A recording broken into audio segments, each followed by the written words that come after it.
My name is Trevor Duffy. I'm the decontamination lead in the Mater Hospital in Ireland. I was asked to speak today about the user experience of a new piece of technology that BICARmed have introduced to the market. I have a model, it's called the SK100. It's the only model in Ireland and the UK at the moment. So what we're trying to do is just generate a little bit of publicity about this piece of equipment. I'll just play this short video.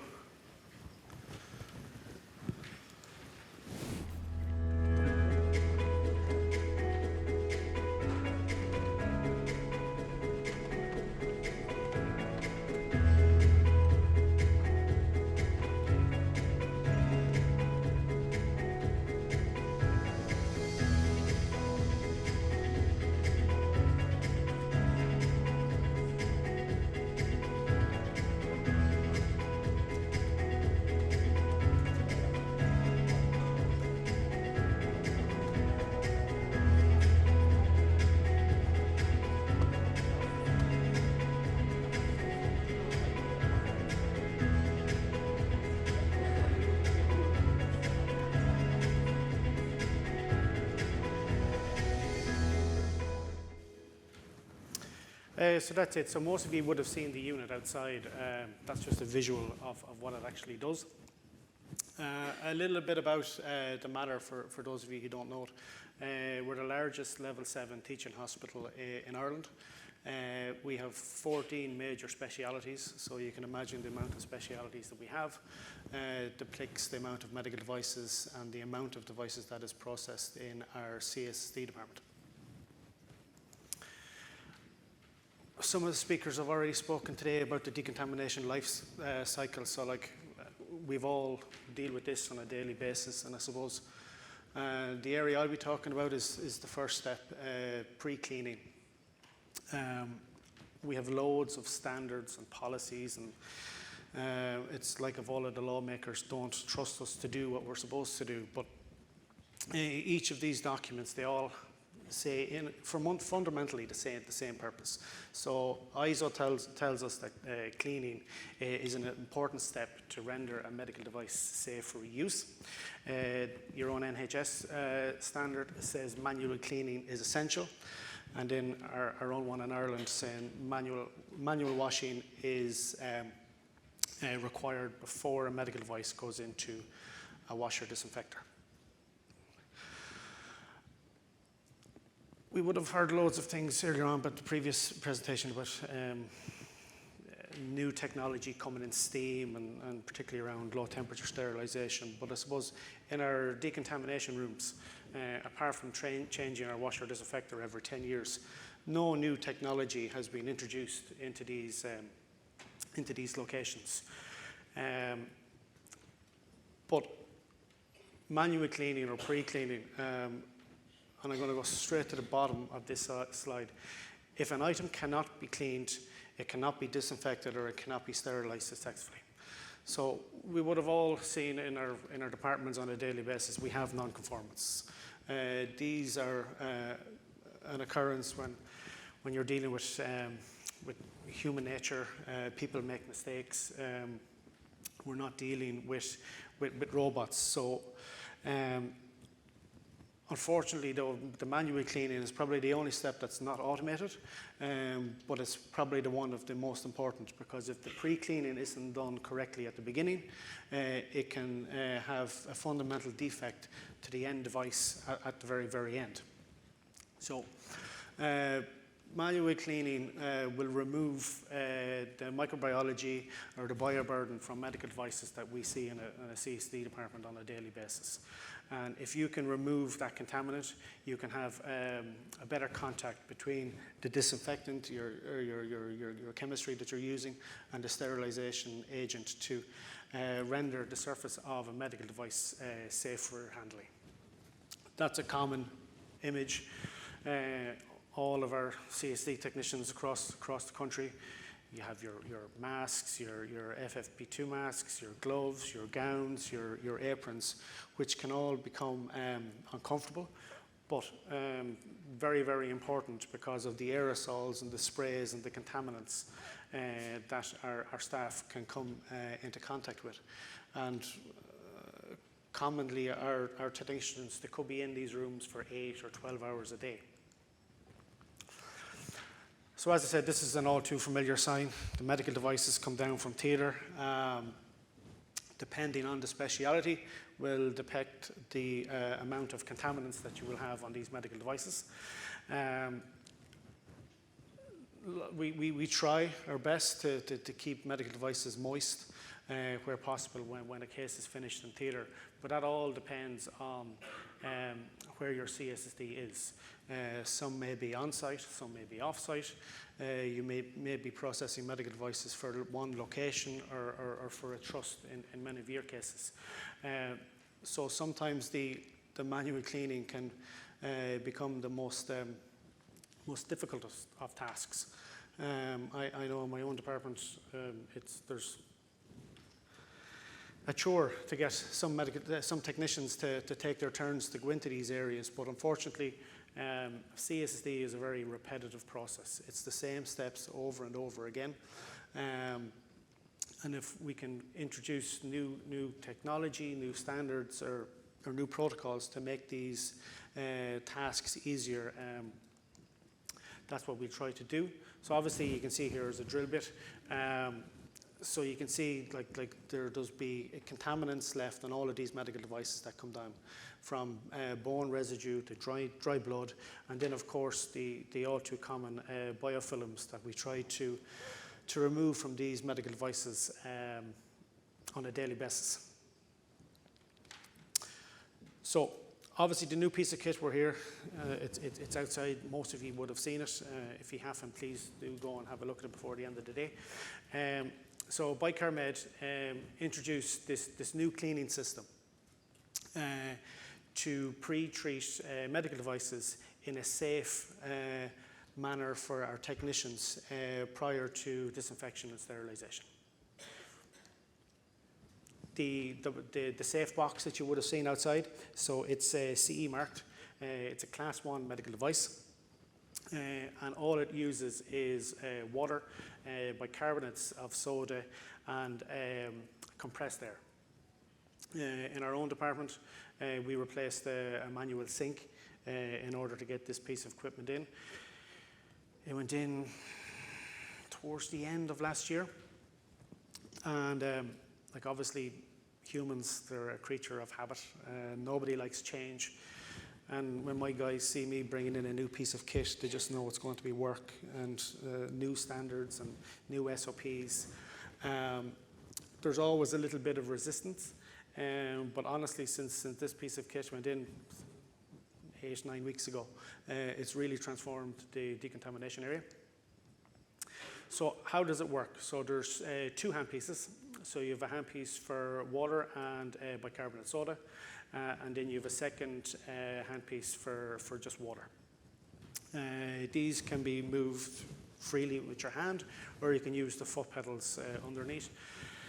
With the guys that I have, there's no right or wrong way. They all do it in a different way, but thankfully the result stays the same. With the compressed air, it's focused in a small point, so the medical devices gets a nice clear contact of the bicarbonate soda. After you have washed your forceps or whatever it is you have, you can rinse it out through water. The sodium bicarbonate, it's non-abrasive, it's non-corrosive, and it's 100% soluble in water, so it's safe for the environment. It gets us away from harmful chemistries that we have. I know within my own department, I think we've 12 different chemistries within the department, between different types of washers, different types of chemistry for different medical devices such as robotics and so on and so forth. And then we also have endoscopy, so there's quite a lot of chemistry. So this is, as I said, completely soluble in water. And what it does is it protects delicate instruments, but it also removes biofilms. And I suppose when I heard this first, I was a little bit suspicious. But I will show you some images later on of common everyday biofilms that we can see being removed. So the bicarbonated soda itself, it's safe for the operator, it's safe for the instruments, and it's safe for the environment. So it comes in a container as such, where we've moved away from possible hazards with spills. There's no harmful emissions through odors or anything like that. As I said, the system itself, so it's the hand pieces. It's small, precise areas with the compressed air, which mimics the brushing mechanism that you would have with your normal, as in everyday toothbrushes or household brushes, or your cannulated brushes for passing through cannulated devices. As I said, it's non-abrasive. The biofilms are freely removed, and you can see that instantaneously. I suppose before we had the system, we had the traditional using our manual sinks. Our manual sinks in my own department were nearly 20 years old. They were recoated every couple of years, but that was the only change that we had to the decontamination area. As I said, the guys that have a lot of PPE working in difficult conditions, the decontamination area can be quite hot, particularly as the day goes on and the day gets busier. You can have odors from the various different chemistries that you use within your department, and obviously all of these can be dangerous when not handled correctly. But since we introduced the STK100, it's an enclosed hood, so there's no fumes, no odor, aerosols or sprays. It does not come out. Everything is enclosed within that unit, and it's completely safe for our technicians. And as I said, we removed one sink to get the piece of kit in, but we have 3 sinks remaining. And honestly, in the last 9 weeks, the manual sinks are being used less and less and less. And I thought I would have enough with one system, but I can already see the benefits of it with our staff and the medical devices, and particularly the turnover of medical devices that we're able to turn over. This is a common biofilm. I don't know with the light whether you can see that properly, but this is a common biofilm that we would see in CSSD. Discoloration. You would have theatres that would ring to say, oh, there's blood or there's rust or on some of our older items. So an item like this, before we had the BICARmed system, these would have religiously gone through soaking in chemistry such as Surgistain or something like that every couple of months. But literally since we introduced the system using bicarbonate soda, you can see these biofilms freely removing. It gets away from using wire brushes and scratch pads that sometimes we may use. And it reduces the amount of damage that could potentially happen to these medical devices while they're within the CSSD, because I know in my own department it's always a blame. It went down to CSSD work and now it's come back broken, and I'm sure that happens all over the country. These are some images, like I said, I don't know where you can see with the light, but these are before and after shots of laparoscopic forceps coming down to CSSD with contaminants, dry blood, bone fragments, organic matter, and without any brushing or without any physical movement, the system freely moves all of this. And you can see in the after pictures, this still hasn't even gone into a washer disinfector yet. This is just purely after the BICARmed system. Again, you can see there in the teeth, in the grooves in the housing, all of the hard to reach areas. The system can freely remove all of that. And it gives the staff greater confidence as well, because the non-conformances have greatly reduced. Obviously, with items like this, it was always relatively straightforward to clean. But in other, Da Vinci, arms, and orthopedics, which is far harder, it was proving a real chore for our staff. But as you can see, this was done with one of our service engineers. So the system with the pressurized water can get into all of these hard to reach nooks and crannies, the teeth, very, very easily. Obviously, when we get into orthopedics, it's a game changer. So bone, dry bud, cement come down in our rasps, and in particular our reamers. This was an image. As you can see, the after picture, these haven't even gone into a washer disinfector yet. So these were a real pain for some of our staff to clean. Obviously, this was the image I took. This was a relatively small set where only 3 rasps were used. But some of these, most of these sets, you would have 6 rasps being used as a regular occurrence, and trying to make these to an acceptable level that can go into a washer could take ages.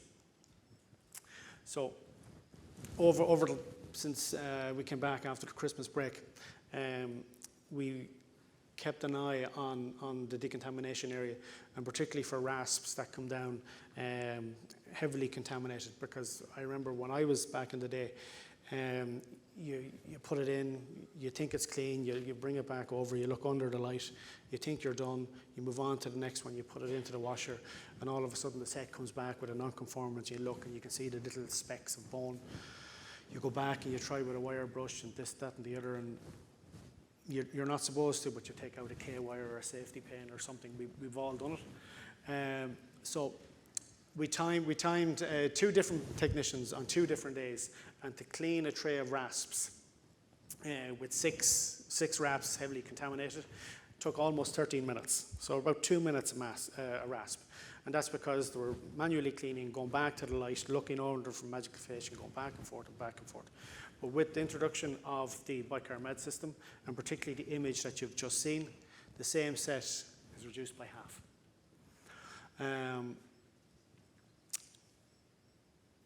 This has turned around our ability to reprocess rasp sets quicker. Obviously, I haven't told theatre that, because if I tell them we've reduced it, they'll want us to do more and more and more. But our own technicians have seen the benefits of this. And like I said, this is only over a 9-week period. We'll be trialling this for the next couple of months, and we'll have data hopefully at the end of that time. But I suppose as a user experience, the early signs for us is very, very positive. As I said, for the users, so less time in hard to manage PPE in difficult conditions where the temperature goes up and it's uncomfortable. The risk of staff coming into contact with harmful emissions from water or a backsplash, particularly when you're dealing with infectious cases and stuff, can pose a real risk to staff. It has improved our KPIs dramatically, because, as I said, we have a fast turnaround time. It removes, like I said, particularly with the rasps that we've just spoke about, the bone that's in cake that's hard to remove. Cement can be a real killer. Like we have these meetings, our theatre user group meetings with theatre, and you say, where possible, try to soak the rasp or the reamer in cement. And we're all busy, they're busy, we're busy, but you might as well be talking to the wall, because they come back down with even more cement on it. And obviously then, I didn't want to introduce this as a pure cost-saving measure, but over the last 9 weeks, I can see our PPE has reduced. If we had this during COVID, it would have been great. But also repairs, particularly with ophthalmology instruments, our plastic sets, some finer sets, we're seeing significant reduction in repairs from those. And I suppose you can't always blame CSSD, but Taylor, they're all well able to say, well, it was working when it came down to CSSD. You must have done something in CSSD. So we're always the first one to get the blame. And then I'm not going to bore you with papers, but this is a paper released at WFHSS in Brussels, for any of you who was there, by Christopher Lambert. Those of you who don't know Christopher, he's well established in this field in Europe. He's the honorary president of the French Society of Sterilisation Science.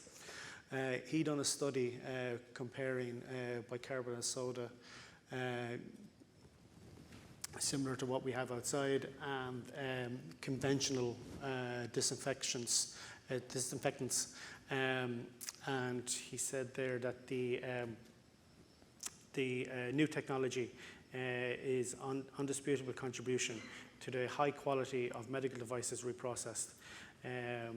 So I think that was a real statement from him, and actually that's where I saw this at Brussels. So yeah, that's it. I actually flew through that. Sorry. So yeah, that's it. We're happy to answer any questions you may have.